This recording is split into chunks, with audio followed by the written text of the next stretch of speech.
Good afternoon.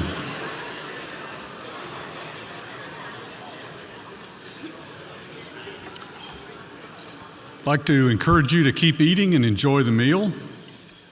I'd like to thank you for joining us today at the State of the City. My name is Lee Browning. I'm serving as the chair of the Tyler Area Chamber. We'd like to say thank you to Green Acres for providing this beautiful facility and this meal today. Let's give them a big round of applause.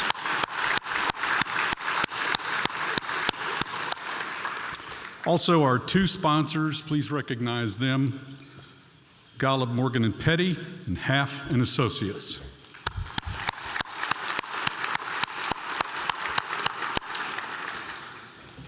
Okay, I'd like to now introduce our elected officials. And as I call your name, if you would please stand and wave so that we can put the name with the face. I know we have most of the time, but some of them may not know you yet. You've earned the right, so let's take advantage of that, and we'll do applause at the end. Representing U.S. Senator John Cornyn, Kathy Comer. Representing U.S. Representative Louis Gohmert, Jonna Bergsma. Texas State Senator Brian Hughes. Texas State Representative Cole Hefner. Texas State Representative Matt Schaefer. 12th Court of Appeals, Judge Brian Hoyle. State District Judge-elect Debbie Gunter. County Court at Law Judge-elect Clay White.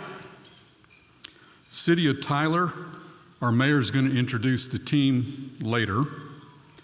City of Bullard, Mayor Pam Frederick.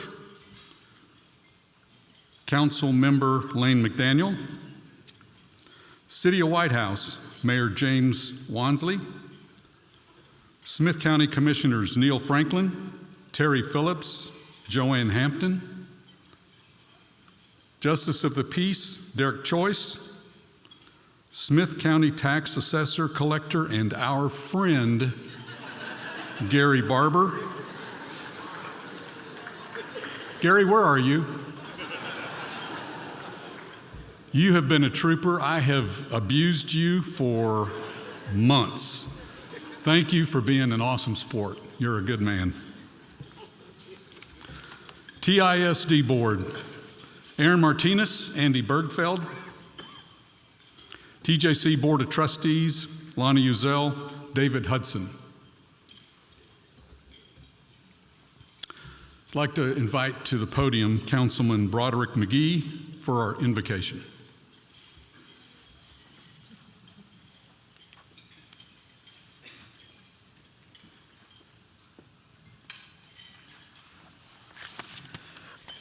Now, last year I had to ask y'all to clap for me. Y'all still ain't learned it yet.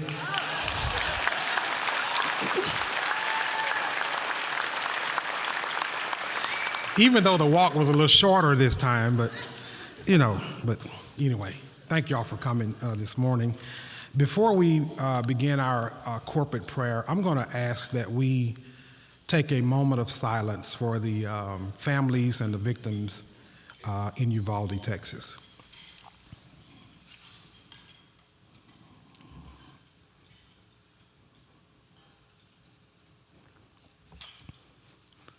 Thank you. May we bow. Dear God, as we come together today, we give you thanks for our life, health, and our strength. We pray that your love would live amongst us. Lord, today we recall your faithfulness. We thank you that you walk with us every day and that you are with us always. We proclaim that your promises are true and your goodness and love never fails. We pray a special prayer for the city of Uvalde, Texas. We ask that you not only comfort them, but we ask that you comfort the world as we all hurt during this tragic time. We pray for our city, county, state, and national leaders and ask that you grant them the wisdom and knowledge they need to fulfill the calling that has been placed on their lives. We ask a special blessing on all those that are gathered here today, and we thank you for your love, grace, and mercy that covers us. We pray and ask all this in the name of Jesus. Amen.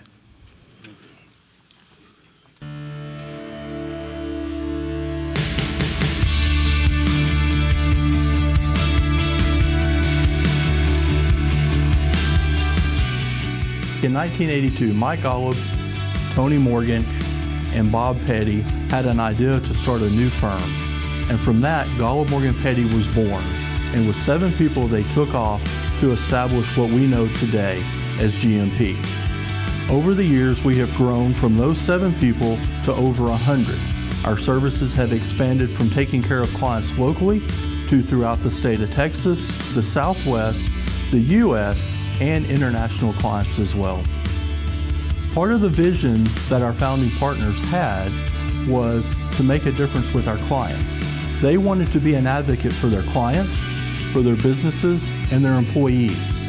And part of that was working alongside of our clients, not necessarily being reactive, but being proactive.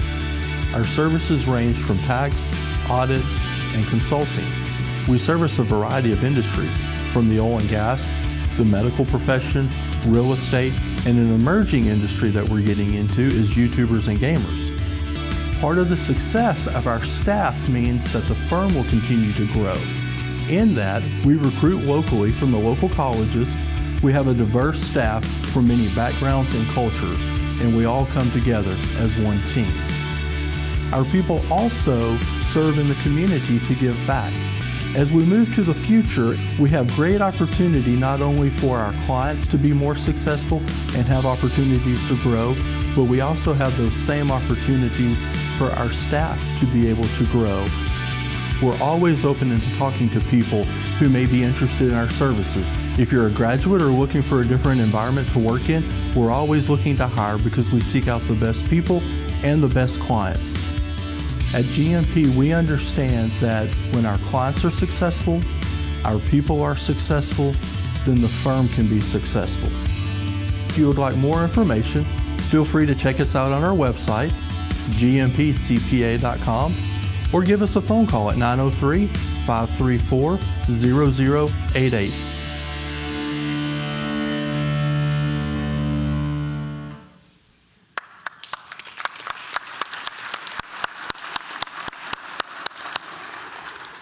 So my apologies after that introduction of all of you. I failed to give you the round of applause for our elected officials, so let's do it.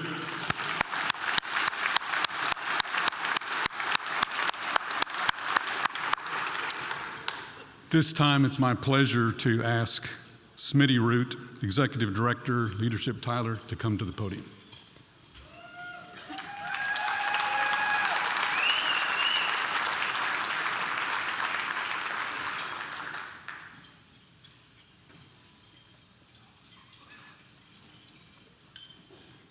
Thank you, Lee. First of all, I want to thank the Chamber of Commerce and the City of Tyler for sharing your stage today and allowing our core program to graduate officially in front of our beautiful community. The mission of Leadership Tyler is to equip leaders to enrich the community and then to connect them to resources and opportunities that they can engage their skills and passions to improve the quality of life for everyone. I am so honored and humbled to have served as the executive director for the last 7.5 years. And I am absolutely thrilled to continue my involvement with Leadership Tyler as an alumni of Class 21. And I am thrilled to see where our new executive director, Wendy Frizzell, will take the organization in the future. Wendy is with us this evening, and I'm going to ask her just to stand. Welcome, Wendy.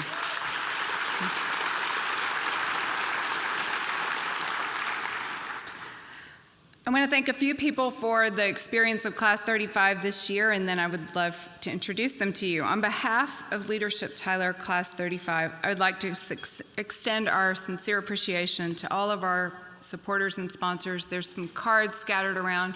Those organizations have invested in not only our core program, but also our executive orientation series and our Catalyst 100 program this year, and we couldn't do the work we do without them. Thank you especially to the organizations that invested in the individuals directly by allowing them to participate. We know that when they're gone for a full day a month, that's a big investment in them, and it takes them away from the great work you're doing, so we appreciate that. Finally, to my Leadership Tyler Board of Directors, the greatest bosses ever. I am so grateful for your leadership and your support over the last year of the organization, and I'm excited for the work you'll continue to do. Today, Christy Califf, who has served as the board president for this past year, will be handing out the certificates along with our incoming board president, LaToya Young. So I'm going to ask them to join me here, and then Class 35, if you will begin to line up, there's a lot of them, so it'll take a minute. While they're doing that, I want to tell you just a tiny bit about this amazing group of individuals. Every class kind of has their own feel or characteristic, if you will. And I shared with them at our final session that they were the class of grit. In our time together over 9 months, there were a lot of opportunities for stories and things to be shared about obstacles that they had overcome as individuals. Not only are they an incredibly resilient group of individuals, but I think they're very reflective of this amazing community that we are all part of. It is amazing to see all of these individuals here and to think back that it's only a couple of years that we've overcome some great challenges as a community.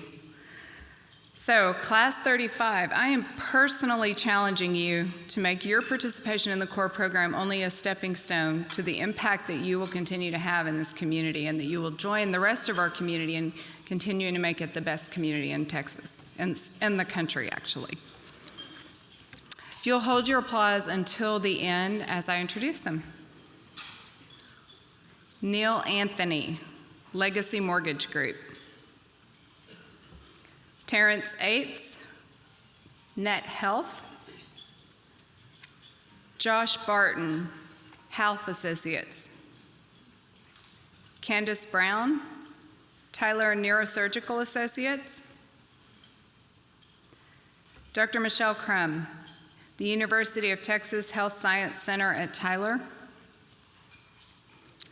Justin Davenport, Ultra Federal Credit Union. Misty Davis, Goodwill Industries of East Texas. Esmeralda Delmas, Smith County. Mark Donaldson, Marvin United Methodist Church. Tony Ellis, Field Fastener. Elva Estrada, Southside Bank. Aaron Finley, City Pass. Caroline Gage, the Genesis Group. Eric Green, Axon. Sharonica Holmes, the Rose Residential Care Home. Andrea Horton, Smith County Champions for Children. Weston Jennings, First Presbyterian Church. Michelle Johnston, East Texas Mortuary Service. Lauren Lowry, Integrative Health Matters. Colby McElway, the Pamela Walters Group. Stephanie Mowry, Baylor Scott and White, Texas Spine and Joint Hospital. Caleb Nels, Train Technologies. Bailey Nichols, Literacy Council of Tyler. Danny Noteware, the Noteware Law Firm. Tresenio Porter, East Texas Medical Exchange. Dolores Price, Net Health. Brendan Riley, Chick-fil-A Lindale North Tyler. Leanne Robinette, City of Tyler Parks and Recreation.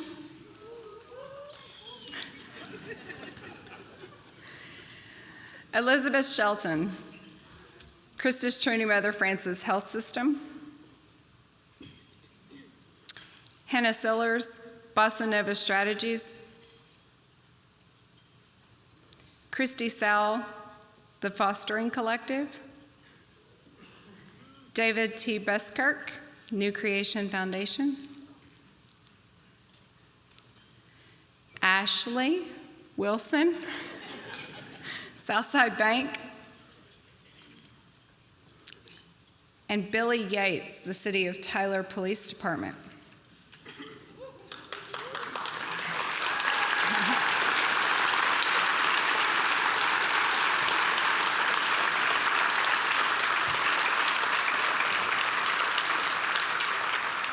I'd like to welcome the newest alumni for Leadership Tyler, the graduates of Class 35.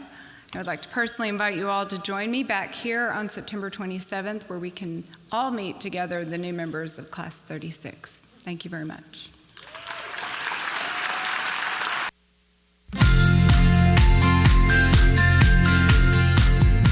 In 1950, Dr. Albert Half founded our company with the intent to provide quality solutions to his clients. Today, Half is over 1,000 engineers, surveyors, planners, and other professionals providing innovative solutions to our clients across Texas and beyond. We improve lives and communities by working with our clients to develop innovative solutions for your greatest challenges. We are thankful for our partnership with the City of Tyler, and we look forward to providing innovative solutions for the citizens of our great city as we move forward. Over the past 5 years, HAF has had the opportunity to partner with the City of Tyler on numerous projects and programs. One such project is the master planning for the Rose Complex, where we envisioned a replacement for Harvey Hall. We're excited to see this new project come to life and congratulate Mayor Warren and the council on bringing this project to fruition. In addition, HAF is currently producing a comprehensive stormwater master plan for the City of Tyler. During the course of this project, we have gathered public input, mapped the entire stormwater infrastructure system for the City of Tyler, analyzed problem areas, performed condition assessments, and will be providing recommendations for the management of the stormwater system. Outside of work, our employees are engaged in the Tyler community through the HAF Community Initiative. This is a program through which our employees are able to give of their time and finances to those in need in our community. Over the past 5 years, we've partnered with PATH to help distribute coats during the Coats for Kids drive. We've cleaned up streets, we've packaged food at the East Texas Food Bank, and we've encouraged young people to engage in STEM careers through the Discovery Science Place. We're also crafting a bright future through active community participation through organizations such as the University of Texas at Tyler, the Tyler Trees Committee, the Tyler Area Chamber of Commerce, and Leadership Tyler. At HAF, we take pride in serving the communities where we live, work, and play to raise the standard of living and create opportunities for all in our community.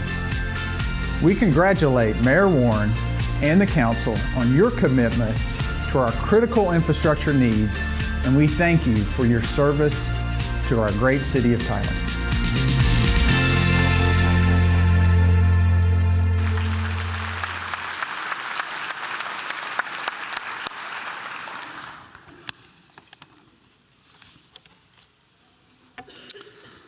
Don Warren was first elected November 3rd, 2020 as mayor of Tyler. He is now in his second term. He is a native Tylerite and has been an oil and gas professional for the last 40 years. He's the owner of Lamoco, Inc., a small oil and gas asset management firm that he formed in 1994. Don has a strong record of public service, having served as the council member for District 4 for 3 consecutive terms. He currently serves as board member for Highway 80 Rescue Mission, Hispanic Business Alliance, and is an auxiliary board member for the Souls School of Business at UTT. He's also a community board member on the Nurse Family Partnership at UT Health. Don serves on the Behavioral Health Leadership Team, the Mayor's Homelessness and Poverty Roundtable, Catalyst 100, the Housing Council for East Texas Human Needs Network, and is an avid parks and quality of life projects within the city. He's a member of the Tyler Economic Development Council and a member of the Rotary Club of South Tyler. He's married to Chelly and has 2 grown daughters and 7 grandchildren. Pat Stacy was born and raised in Dallas. He graduated from Stephen F. Austin University in Nacogdoches with a major in radio and television and a minor in business management. Pat started his career with KLTV in 1986.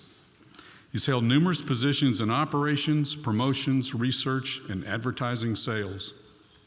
In August 2009, he was promoted to Vice President, General Manager for KLTV and is committed to keeping KLTV in a position of leadership throughout the communities that he serves. He is currently the chair-elect of the chamber. Pat is married with a daughter and son. Before they come up, we're going to watch a short video. Thank you.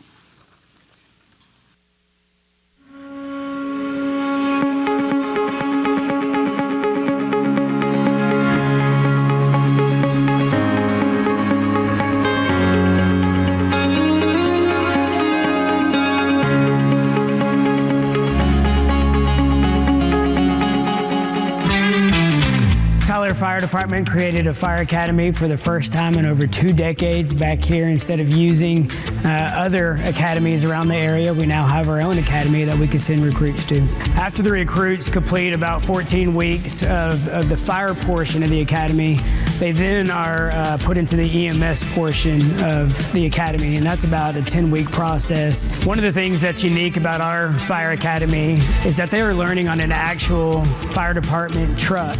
The equipment that they're using and the truck that they're on is just like the one that they trained with, and so they're very familiar with the equipment, they're very familiar with the process, and they're very familiar with how to be acclimated to a Tyler firefighter truck. Here we are at the new Tyler Rose Complex. In 2019, we had a committee chaired by Mayor Kevin Eltife, including Mayor Bass, including Mayor Siebert, including Mayor Hines, and myself, and this is the dream we came up with. Demolition and construction on the new Rose Complex Center began back in 2021, and we're hoping to have the finished product by the end of 2022. It includes all the high priority elements desired by the community and stakeholders. The new Rose Complex will give our crown jewel, the Tyler Municipal Rose Garden, a much needed facelift. Here we are in downtown Tyler. Things have really gone just crazy down here, and it's fabulous. We've got new coffee shops, we've got new restaurants, we have new apartments down the street and townhomes. We got more lofts being built, more lofts being considered. The things that are happening down here are unbelievable. What we've decided to do, we need to take it to the next step, and so we've gone under contract with Tool Design to take us to the next level. The goal is to make downtown Tyler an area of attraction where people enjoy coming to and hanging out with their friends and family. And this project will help us support our visitor center, which is our tourism hub, and also with the development of our new National Historic District. Over the last 15 years, there's been a push nationwide to bring people back downtown, and we're no exception to that. And here we go. Hidden Palace actually is in the North End district of the city of Tyler, Texas, where 11 beautiful homes are being structured for low to moderate income families. These are properties that people would be very proud to live in. The structure inside, the flooring, and all the beautiful amenities. These are properties that everybody would be very proud to live in here in North Tyler. Former Councilman Ed Moore and I were in the band together, and we marched right there on those streets, even in the streets, and then we marched right here on this campus, which was Emmett Scott High School campus. And then at the end of the evening, if our parents didn't come and pick us up, we obviously would walk home from band practice. So it really means a lot to me to bring it from my childhood all the way to today, and I know that I can speak on behalf of Councilman Moore. He would be very, very proud to see the completion of the sidewalks here, especially on Martin Luther King Boulevard. Me and him have rode up and down these streets all sorts of hours. This way I get to see him pretty much every day I ride up and down. In 2013, I was approached by a businessman that said, Don, can you do something about Burkeville Park? I go, sure, what do you want me to do? And he goes, I want you to redo it. I want you to come up with a plan, do a master plan, come up with something to redo the park. So in 2013, we started raising money after we developed the master plan. And I went to the mayor at the time and I said, Mayor Hines, if I go out and raise half the money for Burkeville Park, will the city match the other half? And Mayor Hines goes, sure, thinking that nobody would raise that kind of money. Well, dreams do come true. We raised over $1 million and the city matched it. And here you have the new Burkeville Park. We began the final phase of Burkeville Park, which is the tennis courts, back in March of 2021. Due to events out of our hands, supply chain issues, we were delayed. We're happy to announce that Burkeville Park tennis courts are finally open and available for public use. My wife Sharon and I spent countless hours at the park chasing our kids around many years ago when they were little. I'm proud to be on the council that is finalizing the work at Burkeville Park that Mayor Warren started almost 10 years ago. In 2015, we opened the new playground. 2017, we opened the new amphitheater. 2019, we relocated and opened the new splash pad. And now in 2022, the new tennis courts. This is what makes you want to run for city council as well as running for mayor. Well, most citizens and business owners don't realize that private roads must support the weight of a fire truck. And so when this road had fallen in recent years into extreme disrepair, it was beginning to affect the other businesses that are here in this shopping center. And so I relied on my greatest resource, which was Chris Lennon and our wonderful code enforcement department, to help find a solution. And so we found a provision in the International Fire Code that a street, whether it's private or public, is to be constructed and maintained to city code. And so it was the tool that we used to shepherd the business owner into making the necessary repairs. And businesses are already rebounding due to the repairs made to the street. Water quality is always at the top of our priority list. Your drinking water comes from two sources, from Lake Palestine and also from where we're at today, Lake Tyler. Our water is tested hundreds of times each month at the Lake Palestine and Golden Road water treatment plants and at various locations throughout the city by Tyler Water Utilities staff and Net Health. Tyler Water Utilities team works tirelessly to produce the 30+ million gallons of water utilized each day by our residential and commercial customers. Pollard Park is a popular community space in the Andy Woods neighborhood, and we're really excited about the work that's about to happen here at the park with the new renovations at Pollard Park this year. The renovations at the park will include renovating the playground area, renovations to the restroom facilities, and to the tennis courts, which will also include striping for pickleball. We'll have a new dog run, new concrete walk paths within the park to increase connectivity. We'll have a new pavilion center, new basketball courts, and bleachers for the football field. Phase 1 will be completed this year and will include about $500,000 worth of improvements. In 2021, Chief Taylor started thinking we need to do something more about our homeless population and our vulnerable population here in Tyler. And the thought process was, let's have one of our policemen become totally involved with our homeless population. And so Johnny Green was to be solely responsible for the homeless population. Our nonprofits do a great job, but the city has needed to do more. And the best thing about Johnny Green is he has been working with the homeless here for years. And when I say working with them, he knows them by name, he knows where they stay, he knows where they sleep, he knows them individually. Well, here in the city of Tyler, we have over 13 miles of brick streets. It's a task to keep these streets up, but we're committed to doing it. In 2021, we started setting aside funds to repair our brick streets. Our brick streets in the city of Tyler, it's about the culture, it's about history, it's about heritage. And when tourists come to Tyler, they love driving down the brick streets. Are they the smoothest things in the city of Tyler? No, but that's okay. I mean, people love the way they look, they love the way they add to the Azalea District, to downtown, and to all areas of the city. So we're committed to making our brick streets a priority.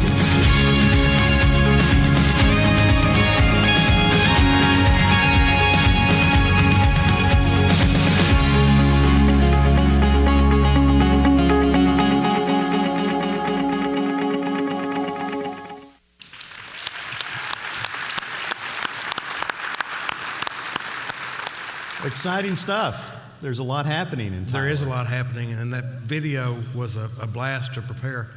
I will say this, I probably shouldn't say it. I'm going to start off right. 10 seconds in. We did have a blooper video that you will never see. That it's like Mission Impossible. It has disintegrated. So it was fun to prepare this. Yeah. There's always the Freedom of Information Act. No, I'm just kidding. Won't happen. If you want to learn a little bit more, the city's gone to great lengths to prepare this annual report. This is a magnificent document.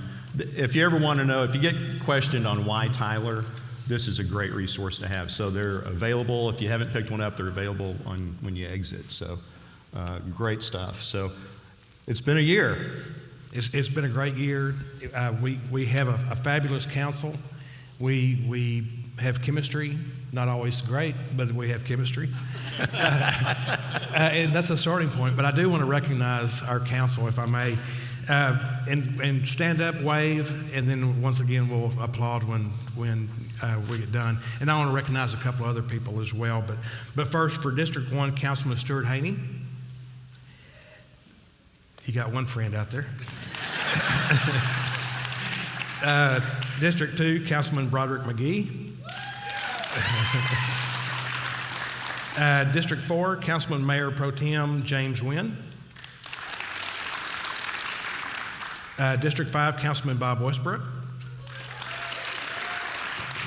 And for District 6, Councilman Brad Curtis. Now, I also want to recognize our city manager, Ed. At the office, I call him Ed Broussard, but it's not his name, so I'm going to say Ed Broussard. Ed, will you stand up? And I also want to just acknowledge the city staff. Can y'all stand up?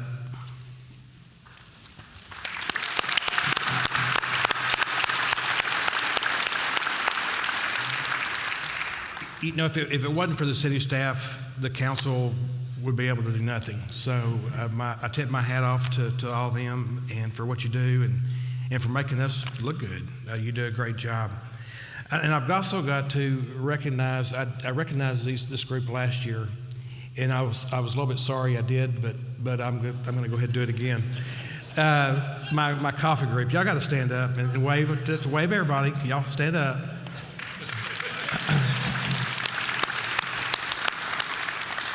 We have met for over a decade, from 8 to 9, Monday through Friday. And as many of you know, Monday and Fridays, we cannot discuss city business. Tuesday, Wednesday, and Thursday, we can. So they always have a lot of input. If you don't like something we have done, it's probably because they recommended it.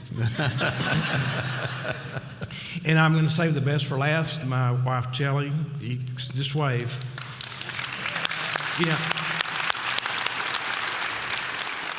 After spending 6 years on council and now on second term as mayor, you've always been supportive and well, most of the time. Yeah, but you've always been great, and behind every man is a great woman. So thank you for what you do, and thanks for sticking with me.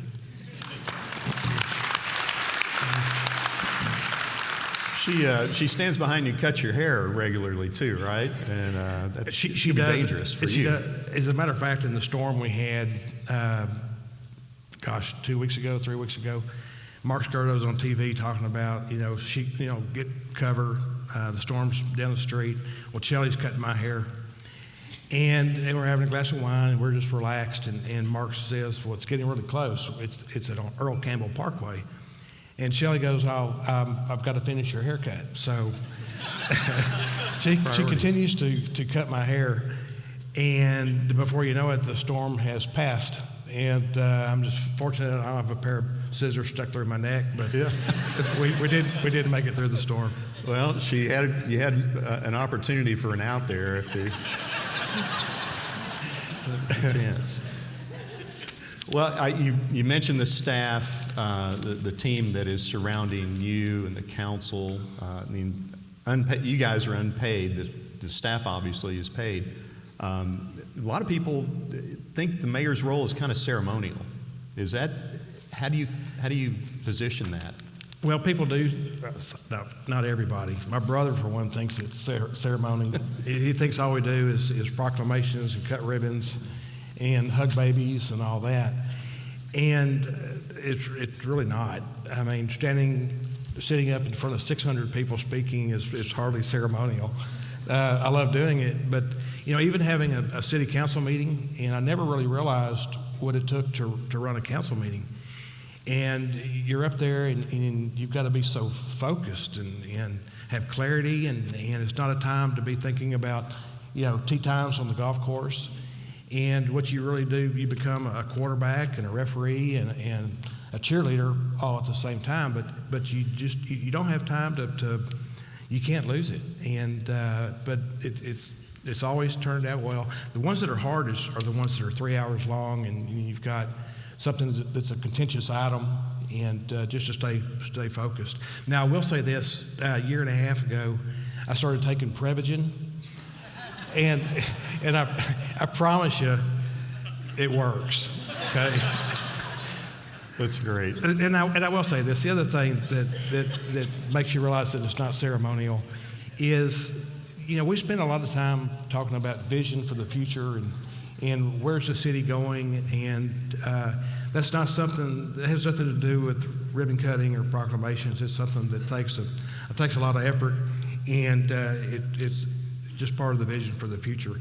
And the last thing I'll say is, I like being accessible, and people call me all the time, and I'll do this reluctantly, maybe not, but if anybody ever has an issue, I have coffee at the Plaza from 8 to 9. You're always welcome to stop by. But also, if you ever want to send me an email or whatever, I promise I'll respond. And it's dwarren@tylertexas.com. So always feel free to send me an email. I'll be more than happy to visit with you about whatever your concerns or needs are. And you are accessible. That is the great thing. I think all the council members are accessible. And while there is so much work that goes on based on what you guys are coming up on strategic planning and guidance, there is some fun in there too. You're going to, if everything works right, you're going to give Fritz Hager a proclamation coming up in a day or so?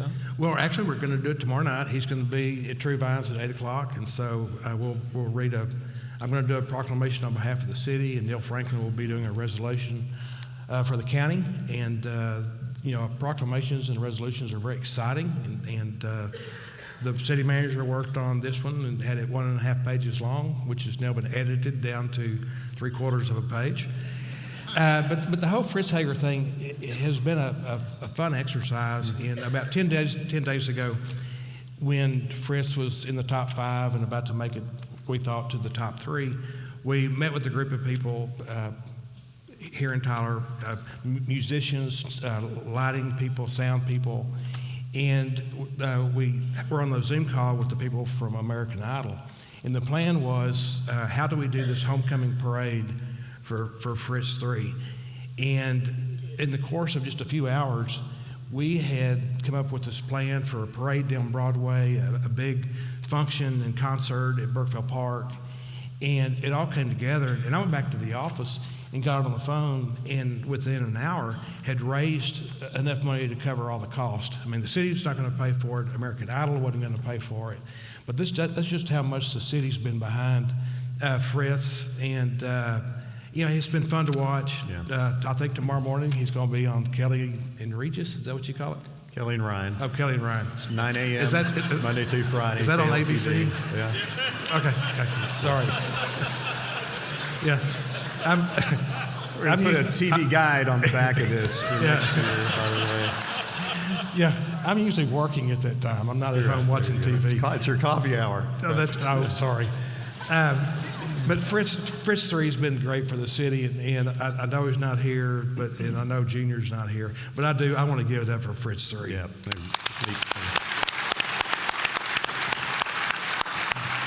It is exciting, and what a neat journey that's been to see him really flourish in that environment. So really neat.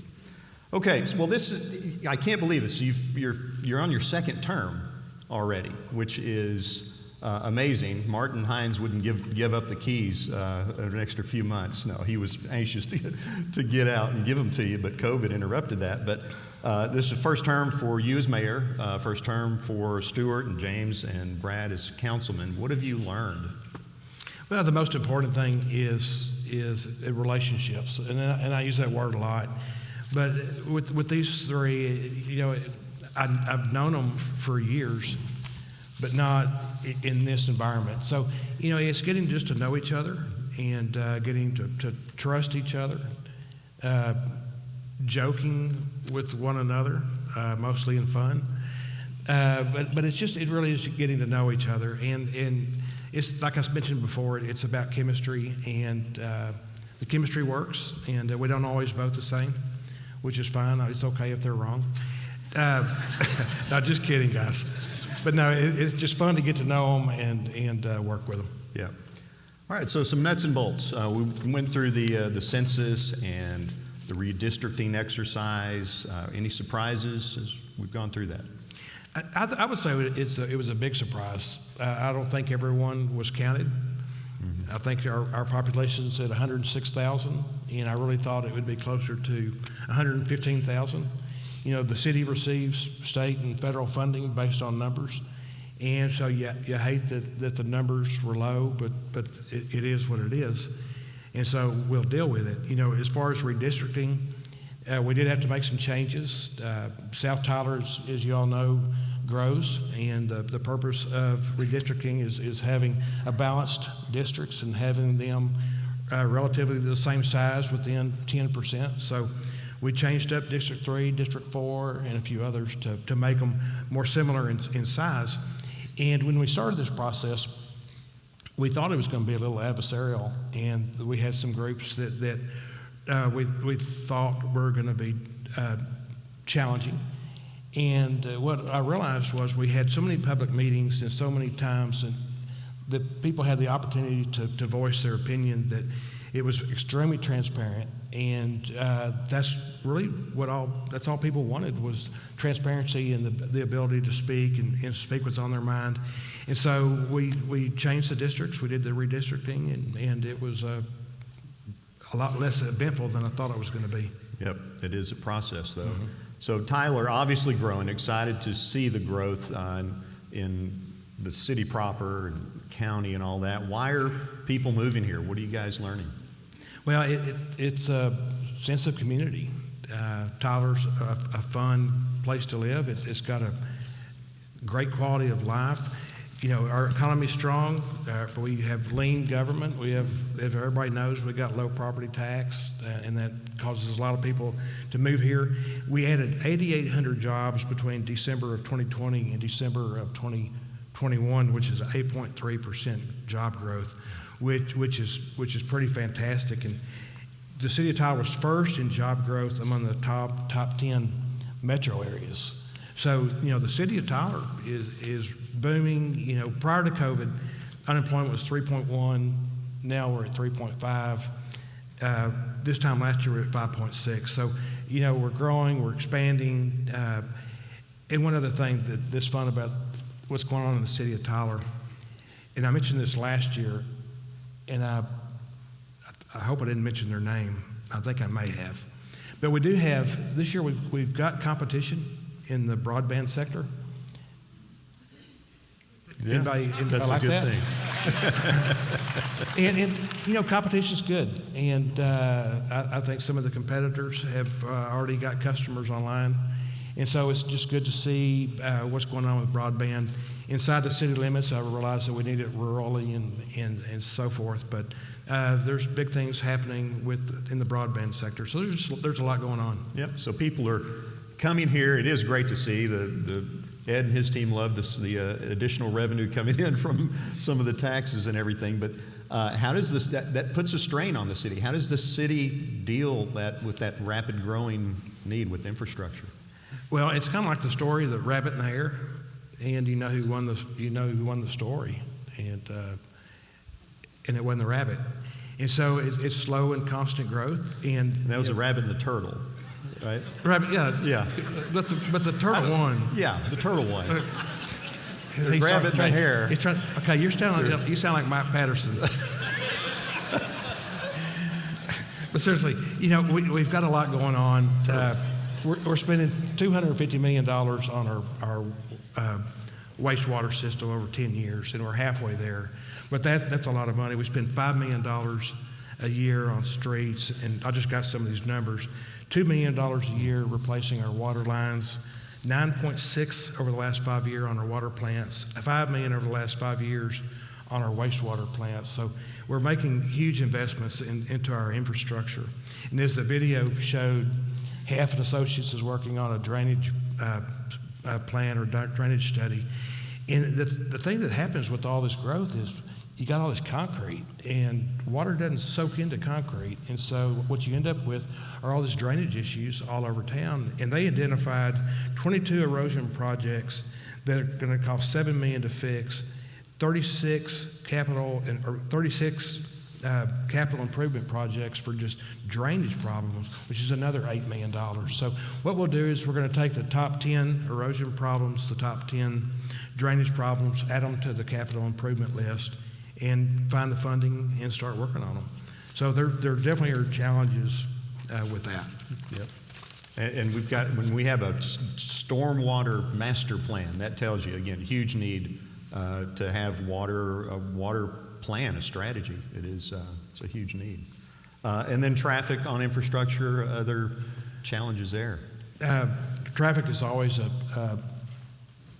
that's tough. As a matter of fact, traffic is one of the reasons why our coffee group no longer discusses city issues on Monday and Friday. Because it was mentioned just about every day. And one of the men in my coffee group, Stan, I got there one morning and he kept, every day he brought up this traffic. And I'm saying, stop it. And so finally one morning I totally lost it. And this is a friend, and I lose it with my friend about traffic. So it's sorry, Stan.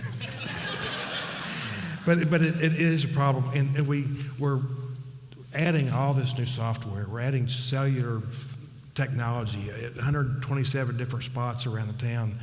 We working with TxDOT and got a grant from them to do crosswalks and lighting, and so we're going to save $2.1 million there. But we are investing so much in traffic, and I've got to tell you, last year I told you that if you get on Broadway and you drive between 37 and 42, you can make it all the way through the green lights. That's if you're not texting and all that kind of stuff. And I still feel firmly that you can go all the way down there if you drive that speed. But based on our traffic engineer, and I believe him, because of the changes that have been made, there is a 30% reduction in wait time from Grande down to Cumberland Village. I know you guys probably don't believe me, but we have it on a computer that says there's the 30% reduction. And so now we're doing timing from Grande North up into the Azalea District, and we're doing timing over on Front Street and 5th Street. And so hopefully you'll see some improvements in the traffic. Now, one thing I will say is if you're going to get on Broadway, I'm not looking at you. If you're going to get on Broadway at 8 in the morning or 5 in the afternoon, you're going to be in traffic. And it doesn't matter how you time the lights. It doesn't matter what you do. You're going to be in traffic. So just, find alternate routes. We've been warned. That's it. It sounds like the coffee group needs their own email. Is there a D list that we can publish? And well, they've got your ear. It sounds like they give me a lot of input input, and most time I like it, but sometimes not so much. There you go. So we've got people moving here. Businesses are following or leading that charge as well. Does the city incentivize businesses to come here? We do, and so many people want us to do it in a different way. We don't pay cash to get a business here. And I'm not saying that Costco's coming or Costco's not coming, but people always hear that if you pay Costco $2 million in cash, they'll come to your community. Well, I'll say right now, we're not going to give them $2 million in cash. Would we work an incentive to possibly get them here? Maybe we're talking about that. But incentives are offered, and we've worked on different projects. The amount of incentives we've given are like on one hand. We just don't do it all the time. And you just got to be careful how you do it. And we worked with a company recently on a project, and we started off with this first incentive, which is called a PID, or a Public Improvement District.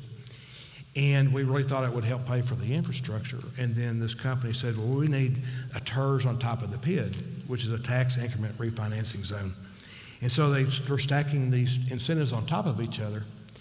And so we start doing the paperwork, and you realize if you over-incentivize something, all of a sudden, we can't even pay to have police out there. We can't pay to have fire out there. What if we have to build another fire station? So you can over-incentivize something to where it's no longer a good deal for the city.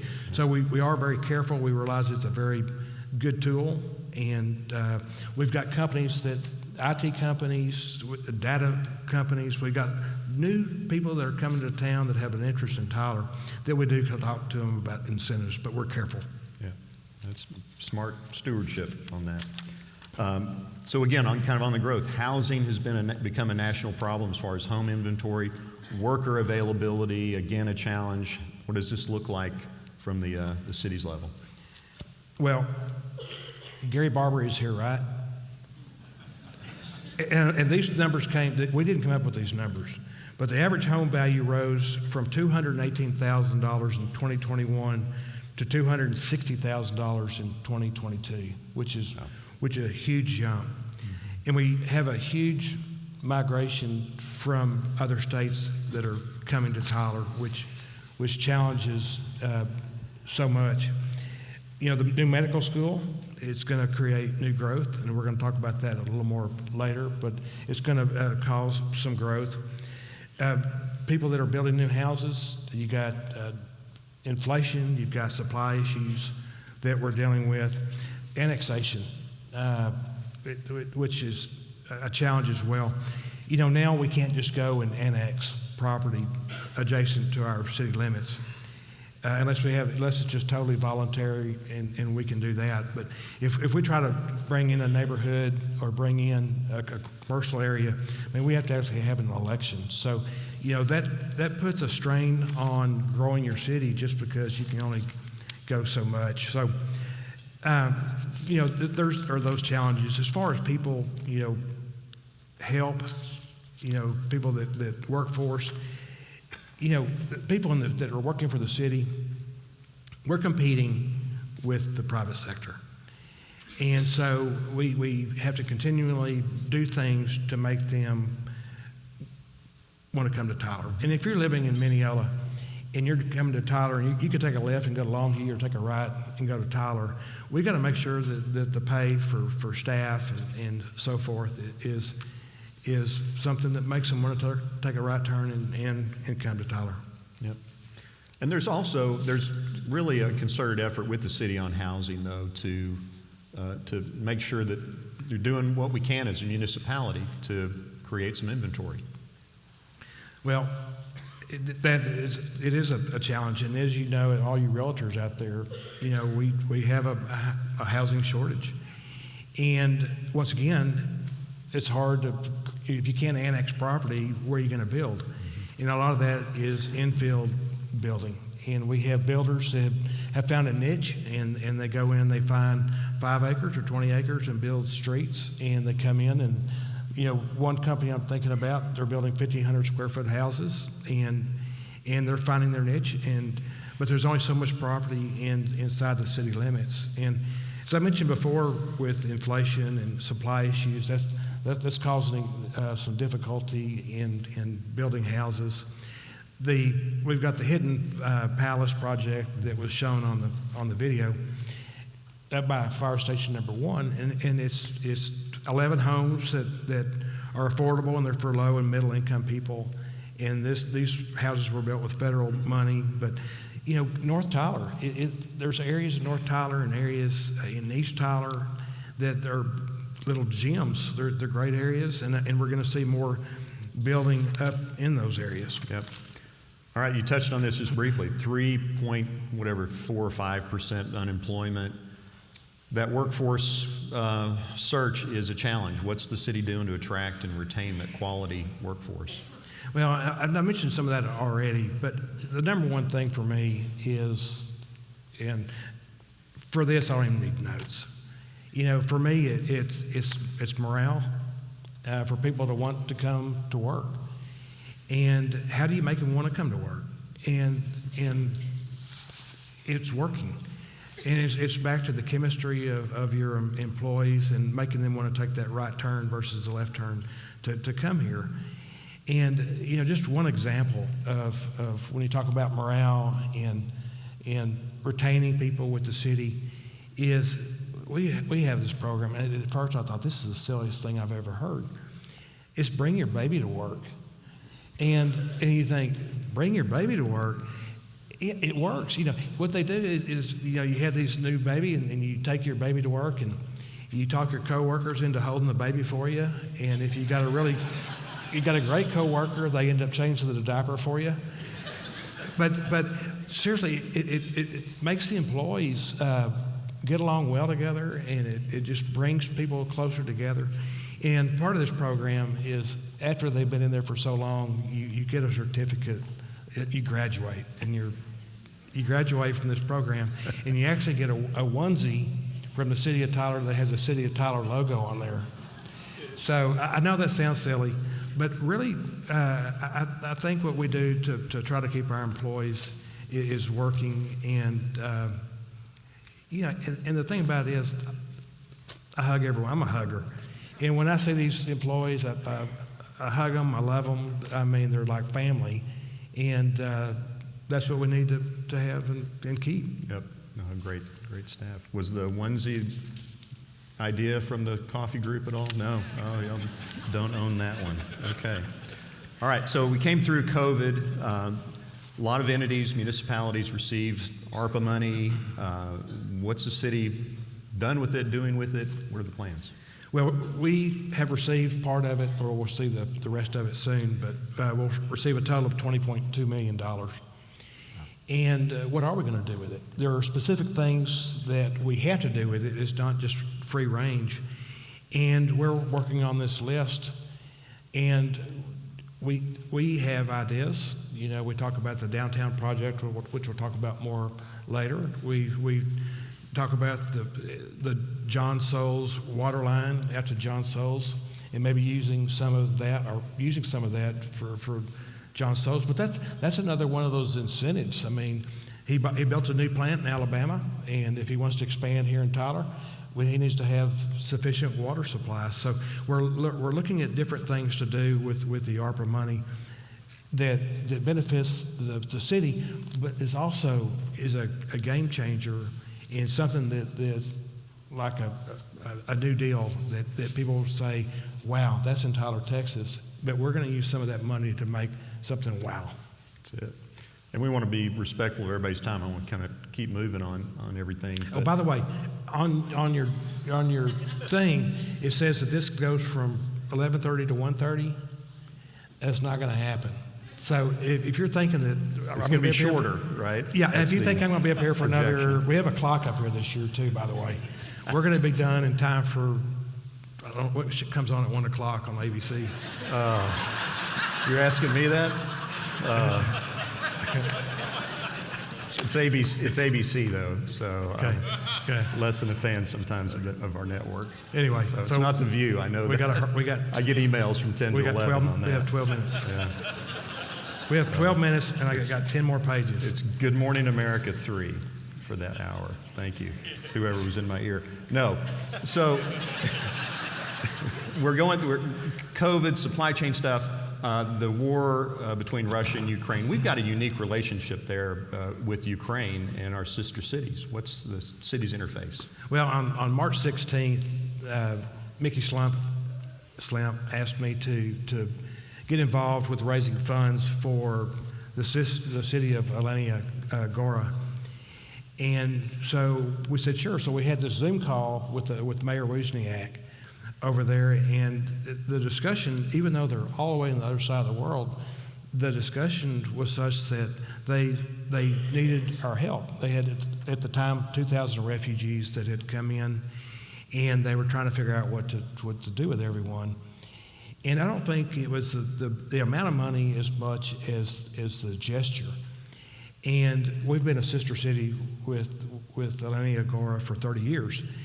And so we said, yes, we will help. And Mayor Wozniak at one point said, a friend in need is a friend indeed. And so for a week, we raised money, and we ended up wiring over $30,000 to this community.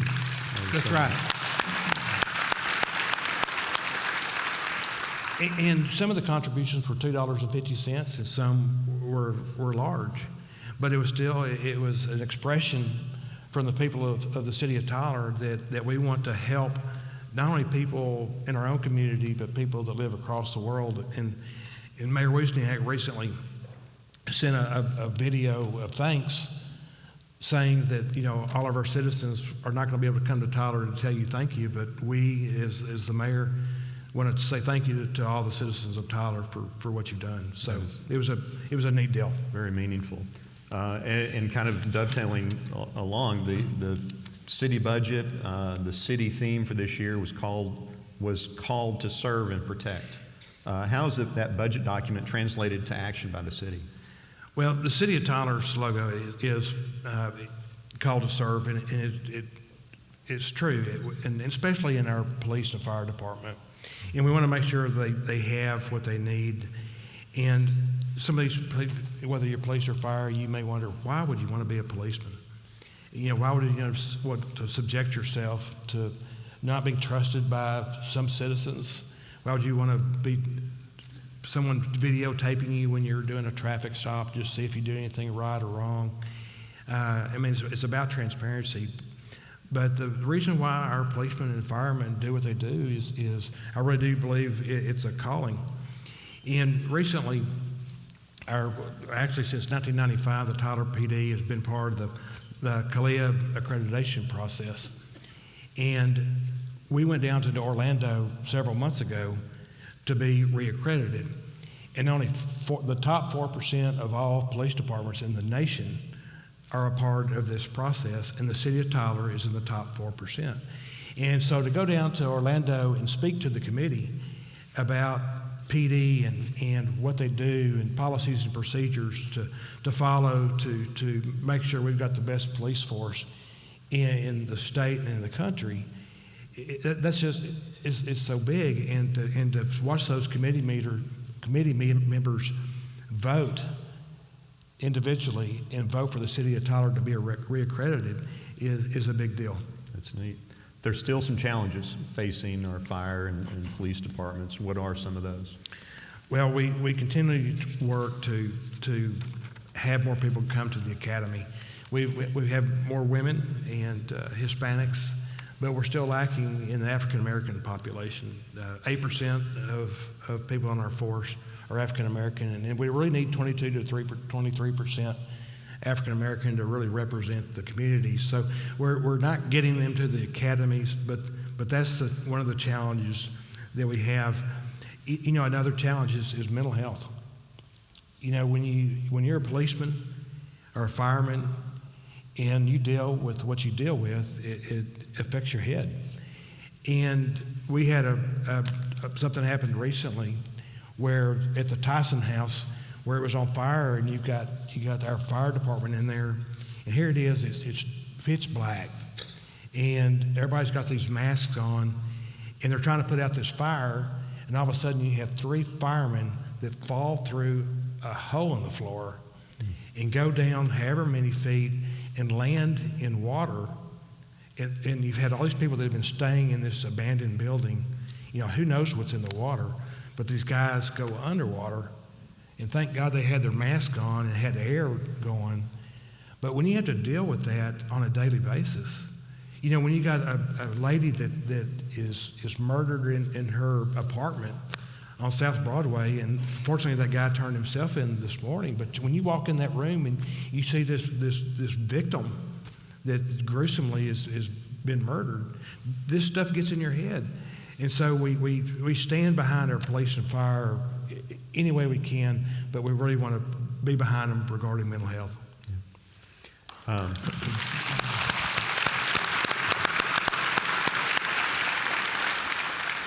police and fire team members, you get them on the team, and then they've got to build trust in the communities.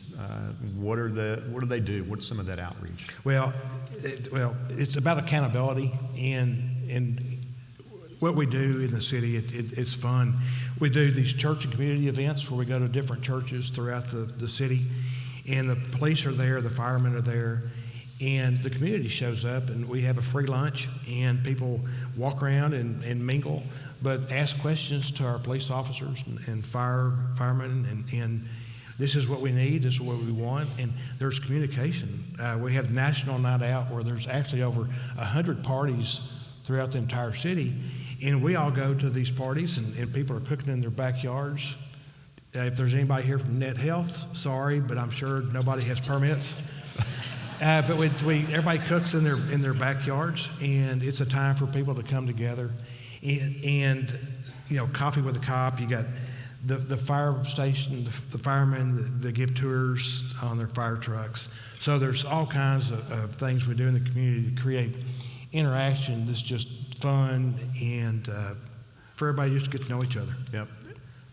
That type of outreach also gets down really so much on the streets. Homelessness is a big concern. The city's got a concerted effort to address our homelessness. We do. We recently hired Johnny Green to be our homeless coordinator, which is one of the best moves we've made, and that's something that Jimmy Toller, Chief Toller, really wanted to do. And you know, homelessness it's real. It's here in Tyler, and as I said in the video, Johnny Green he knows the homeless. He knows them by name. He knows where they live, and he knows the resources that are available, whether it's Highway 80, Gateway to Hope, Salvation Army, and he helps place people in these categories. In 2019, we do a homeless count every January, and I participate in this count every year. And we go to Gateway to Hope, Highway 80, Salvation Army. We go to the tent cities, and we count the homeless. And in 2019, we were at 301, 2020, 325, and this year it was 262. And I can promise you, we did not count everybody. You can't find everybody, but we did find one of the tent cities that had 20 tents. And when you see people out in the woods, there are many women, children, men. It covers everything. But what Johnny has done is, well, let me say this. We don't know why the number's down to 262. Is it because of the camping ban that went into effect on September the 1st of last year? Is it Johnny Green and being personally involved? Is it our nonprofits that are having more success? But when you go from the 300s to 262, I think we're going into the right direction. Yep. Shifting gears a little bit, still in law enforcement, cybercrime, another emerging field for that group. What's Tyler doing to combat that? Well, as you can imagine, a lot of the crime these days involves computers and iPhones and people getting on the dark web. You know, it's funny, I got online yesterday and I Googled, what's the dark web? Because I don't even know what it is. And all of a sudden, I got all this stuff coming up. And it's this special place you go, and you're invited in, and it's this whole underground world. And then all of a sudden, my mouse is not working on my computer, and now I got computer issues. But seriously, you know, this forensics guy that we called him up immediately. Yeah. No, you should probably never Google dark web.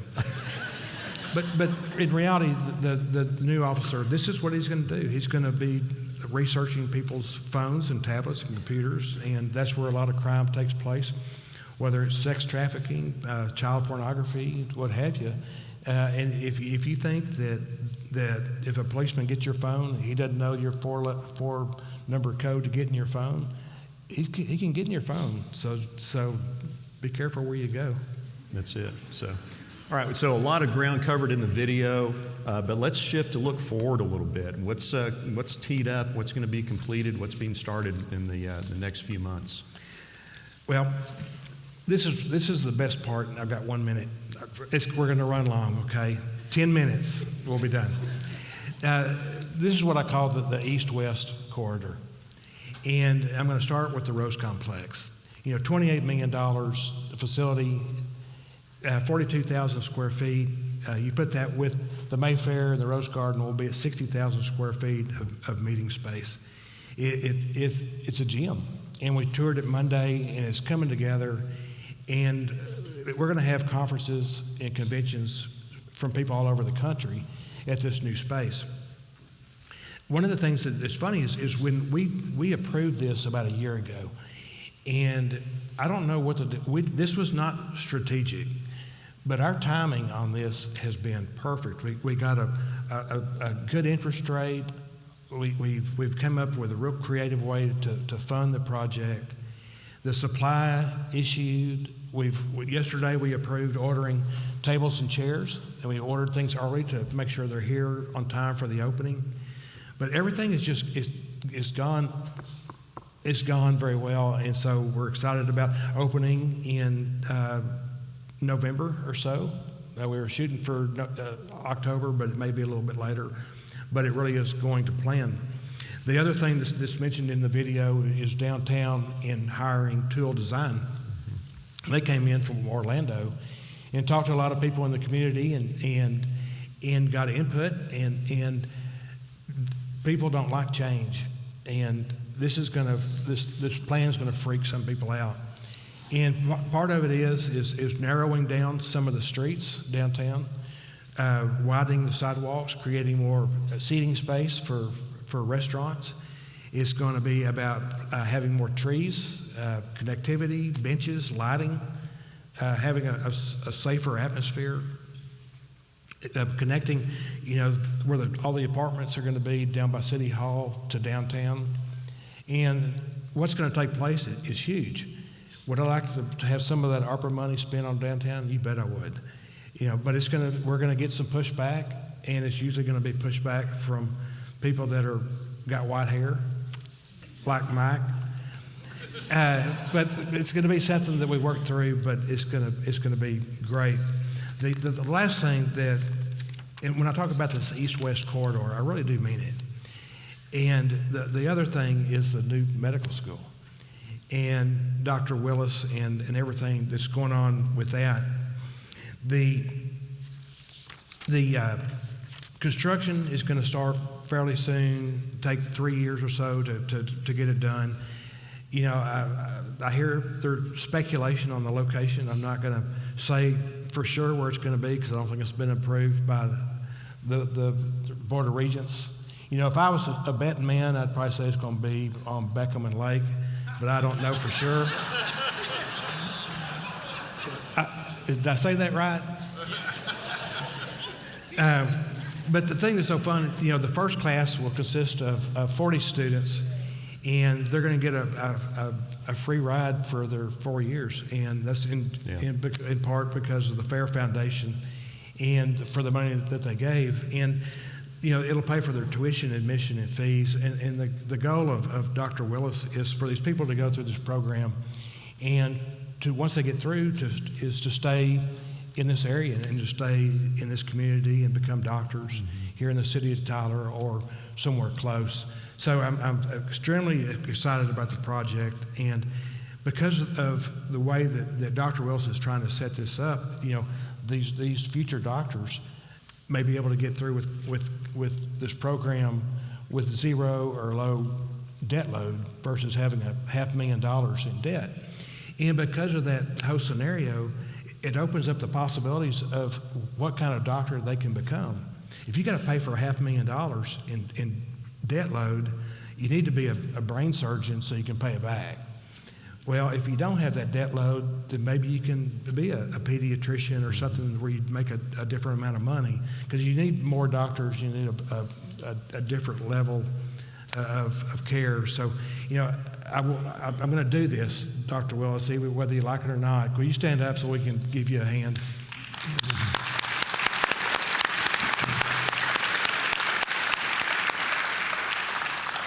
And it's a big deal. Dr. Willis he's a new neighbor, and my wife, for some reason, she loves doing this. When he moved in, we went and took him some sister-to-sister cookies, And then it wasn't a month later that Dr. Wells has a tree that's down in his yard, and he called me and said, "Will you help me with the tree?" So we got help to get the tree cut out of the street, and then Dr. Wells was kind enough to bring me a lamp made out of a whiskey bottle. So, sorry, I probably shouldn't have mentioned that. My only complaint was the whiskey bottle was empty, and so. Had to get there somewhere. But I appreciate you being such a good neighbor. That's great. Well, that east-west corridor is really taking shape. You've got a lot of things that you're passionate about. What are some of those projects that just really light you up? Well, one of them is parks, as you know, and I'm not going to get too much into parks because people say I talk parks too much. But we're going to do a lot at Pollard Park, which is, we're going to be doing stuff for the basketball courts, bathrooms, new pavilion. Noble E. Young, new pavilion, new equipment, walking trails that we approved yesterday. Lindsay Park, we're going to have some new signage. So we continue to invest in our parks. And the Burkeville Park, as you know, here I'm elaborating on parks. I said, well, I'm going to do it. But in 2014, when we started the Burkeville Park project, prior to that, we had spent almost nothing on parks. And since 2014 to today, we've spent nearly $10 million on parks. People,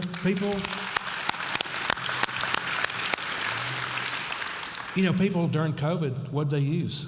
They used our parks. And fortunately, they had been done and done in time, and that was just where they gravitated to.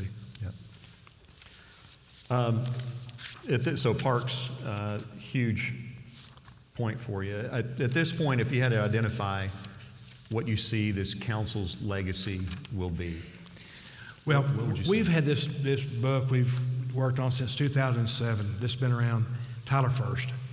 In the 6 years that I was on council, I had Tyler First sitting on my desk, and it's about this thick. And it's not something that you read when you go to bed. But Tyler First is kind of the comprehensive plan for the city of Tyler. But to me, it never has been a living document. It's just a bunch of paper in a binder. And so what we've really done over the last 2 years is we've dug into this book. And we've assigned 2 councilmen plus myself to be on different committees, whether it's infrastructure, quality of life, all the different things that are included in Tyler First. And we've drilled down and we get in the weeds with staff. And so when we think of things that have come out of our discussions, the Brick Street crew was one of the things that came out of it. The discussion of a fire training facility, dealing with derelict buildings that need to be demolished. We've talked about this for years, but we haven't done anything about it.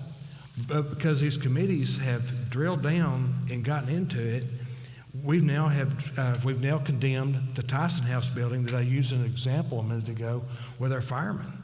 But these are things that we've decided that Tyler First is a living document. Tyler First is something that we need to work through, and make it part of our comprehensive plan and use it more. And it's working, and every councilman is involved intimately with Tyler First. Yep. Last question.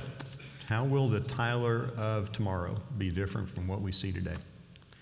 Well, the Tyler of tomorrow is going to enhance what you see today. And Tyler, we're in a state of transformation. And to me, it's a great state of transformation. It's exciting. Whether you talk about the east-west corridor, you talk about people moving here, talking about just all the things going on. It's an exciting time to live here. And, as mayor, I'm so honored and so proud. I mean, to look out there and see 600 people that care about your city, that you're here. I'm just proud to be mayor, and I know this next 4 years, if I get elected again in 2 years, this next 4 years is going to go by fast. And I think part of the reason it's going by so fast is I'm loving it, and it's fun, and appreciate, like being here. Yep. Thank you. Ladies and gentlemen, Mayor Don Warren.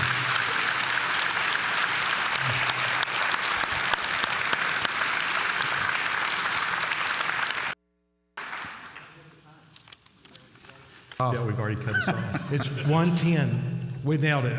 10 minutes late. It's like it's one of the parking meters downtown. They cut you. Yeah, but if you can get a ticket.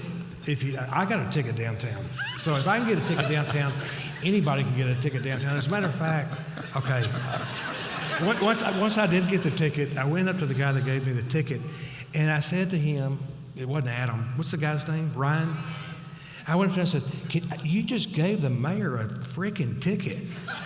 And his response was, don't have me fired. But so be sure and feed the parking meter. Okay, cut this off. Cut the mics. Cut it off.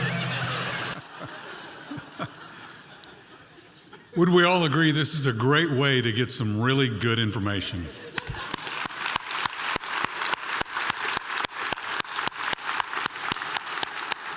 Thank you to our two sponsors, Golub Morgan Petty, Half and Associates. Thank you to Green Acres again for providing this awesome facility. Thank you for coming. I'd like to announce our next meeting date. A luncheon is August 9th with the kickoff luncheon. Thank you for coming. Have a great day.